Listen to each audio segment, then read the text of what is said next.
So in this Alight Motion tutorial, I will be showing you how to speed up a video here in Alight Motion. So I have my video playing right here, very basic, very straightforward. If you want to speed up the video, go ahead and select the video right here.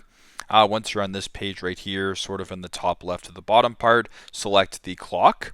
Then once you're here, if you want to speed it up, just slide this little bar to the right where you can go ahead and actually view the speed. So if I were to go ahead and play this again, it actually does speed the video up quite a bit. If you want to slow it down, you can slow it down, or you can speed it up. You can see the zoom that it's on, and you can kind of go that way, play it, and then you can of course speed it up that way. So pretty simple, but that is how to speed up a video here in Alight Motion. Thanks again for watching, and hope this helps.